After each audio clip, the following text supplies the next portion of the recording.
Yu-Gi-Oh! Modern Generations was created by the Shining Magia, linked to the description below. It is a sequel to their previous series, Yu-Gi-Oh! Supreme Generations, which retroactively became a prequel series. After it was a bit of a, interesting series with a lot of stuff going on and not a lot of story. A lot of action scenes. Okay, that's a nice shot of Slifer and Ryan next to each other.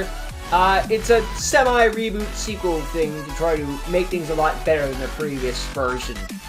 So, let's check out Yu-Gi-Oh! Modern Generations.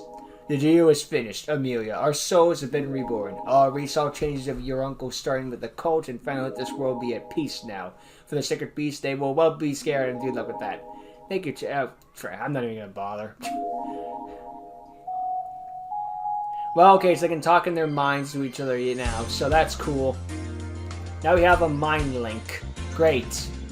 Everything's back at school, and now that she has the sacred beasts, reign supreme.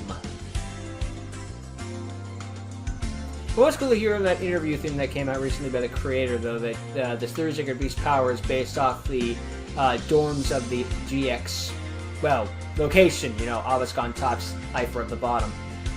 Kind of obvious thing, but it's still nice to have confirmation and all that. I always considered Raphael the leader after all. And Rai was the punching bag, constantly in that duel.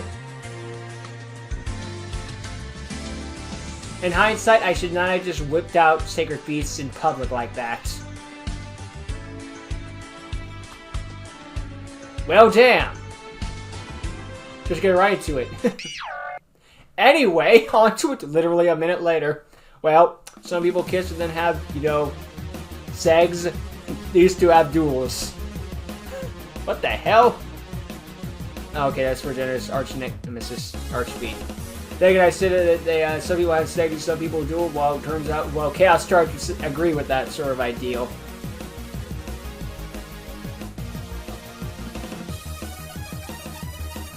Fuse the 3 sacred beasts already to make Armatile. Oh, Luna likes this time. Alright. Change up a little bit. New reboot and new decks. Or is it a deck the entire time? It's been a minute.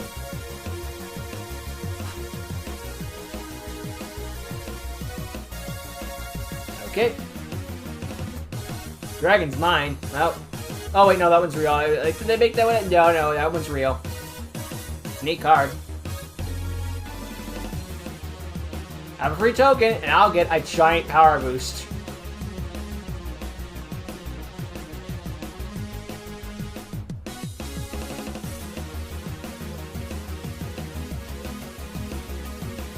Okay, so it's a different part of the world, so that's why the effect may not work similar to the real thing.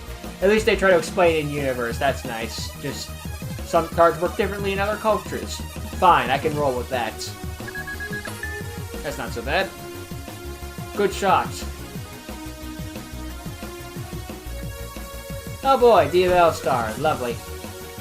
What is a modern generation, so it makes sense to be using more modern cards. Would you prefer them to be doing the other thing at 7 in the morning?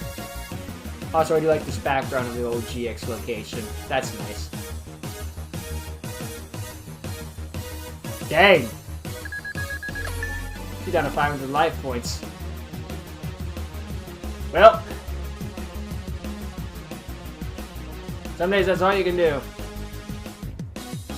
Unless they brick. Nope.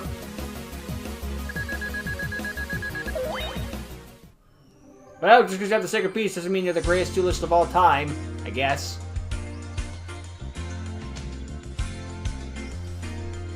It's a nice little transition to get into the schoolroom, though. Weird transition, but it was also a nice one, I guess. Okay, so Action Duel Tournament is coming up. That's nice to see some action dueling in this show. That's something we don't see much of. Neat! Every 2 years will be at one of 50 arenas around the world. Nice.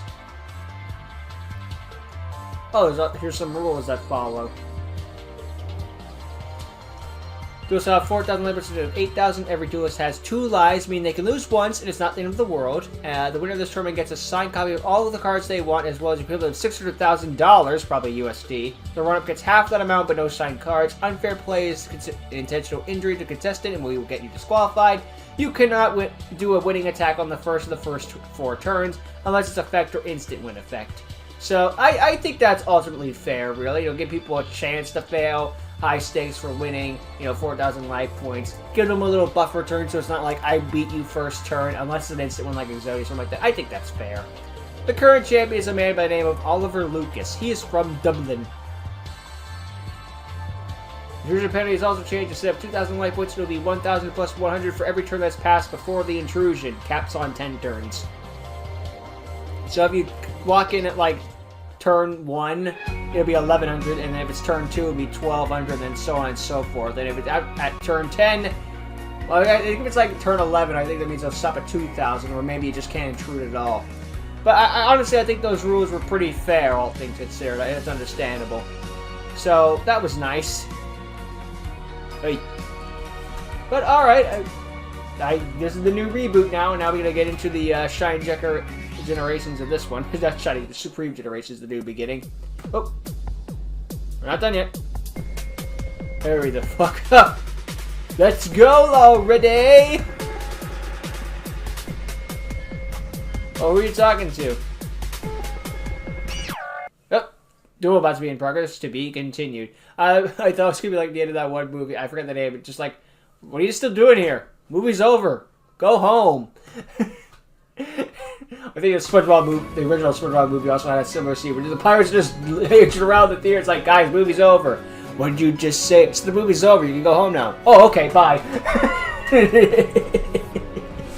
All right. Well, that was easier to understand at the very least. I didn't feel like we were doing 500 things in one episode. It was a bit more slower pace. So, like, okay, so after the last thing where the girl fused with the bad guy in order to bring peace and harmony back to mankind, it's sort of like the Jade and New Bell situation in the end of Season 3 of GX. Or the end of GX according to the English dub. Oy.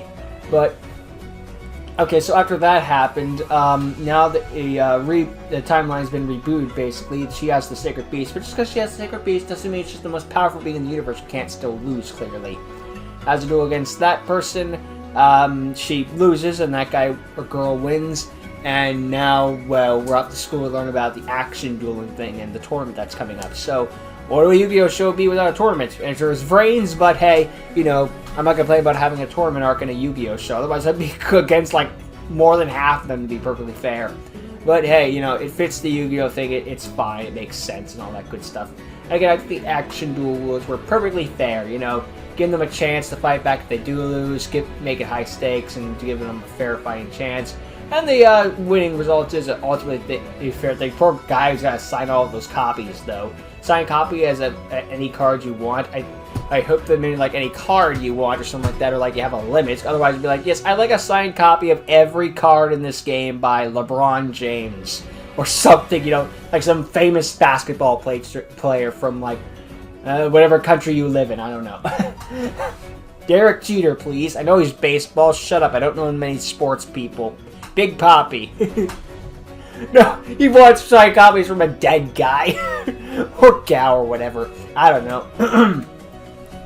But yeah, well, okay, at least things were simplified in this episode and made a bit clearer. Still feel like the text went by a little fast, but especially when you have long text like that, you're just going to say something like, hi, how you doing? Yeah, I'm doing good. Yeah, that pace is fine, but it's like you're going to have a paragraph like that. Something needs to be a bit slimmed down. Extended like that. I'm not saying make the video 20 minutes and nothing to explain, otherwise you have the freaking mac and cheese scene from Virtual on.